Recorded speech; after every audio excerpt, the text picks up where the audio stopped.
Another blow to France as one of its puppets has been overthrown by a coup. Breaking Wednesday morning, the 30th of August, army officers appeared on Gabon's national TV and announced they had seized power from the current government. They say the election results, which took place on Saturday and declared Ali Bongo winner, has been annulled. The Electoral Commission had announced Mr. Bongo the winner, but the opposition argued it was fraudulent. He had won by just under 2/3 of the votes. His family has been in power for over 53 years, and this coup would bring an end to their rule, which many believe to have been placed by France, so that they can continue controlling the countries even after their independence.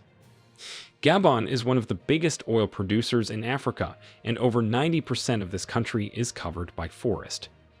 It is one of 14 countries that still pay colonial taxes to France, while its citizens remain poor despite its riches in natural resources. Early Wednesday morning, a total of 12 soldiers appeared on national television to announce the cancellation of results and at the same time dissolving all institutions of the republic. This comes as a big blow to France, as they have just lost another territory, Niger, to the military leaders of that country. Even before Niger, they lost Mali, Burkina Faso, and Guinea. The military also announced that the country's borders had been closed until they announced for it to open again. Adding to Gabon, this is the 8th former French colony to have a coup in the last 3 years. France said they are monitoring the situation closely. The European Union foreign minister says these military takeovers are gradually increasing instability in Africa.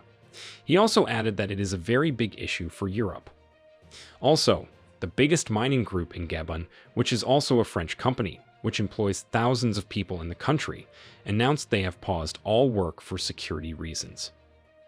The coup soldiers claim to be from the Committee of Transition and the Restoration of Institutions, which also represented the security and defense forces of the nation.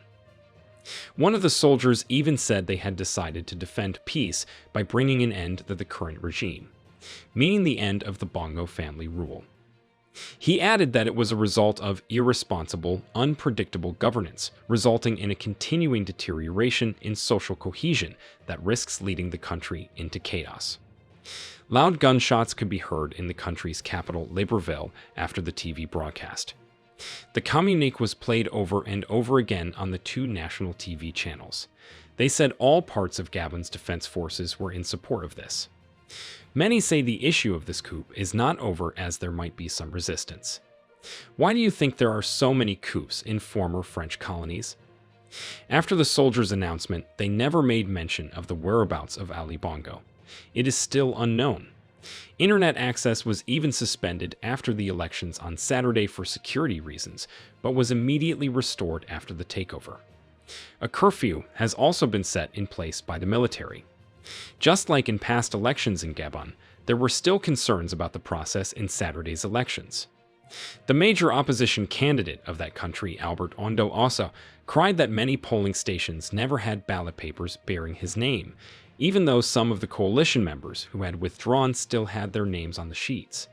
Foreign media was also banned from getting into Gabon to cover the elections. All of Ali Bongo's last 2 elections were disputed as fraudulent by his opposition. This time around, so many controversial changes were noticed on voting papers before Election Day. Remember, Ali Bongo took over the country from his father, Omar Bongo, in 2009. He even suffered a stroke in 2018, which made him inactive as president for over a year. Many people even called for him to resign. The following year, there was even a coup attempt against him, which failed, and the soldiers who attempted were sent to prison for treason. What do you think about this coup? Do you think we would see more French former colonies have more coups?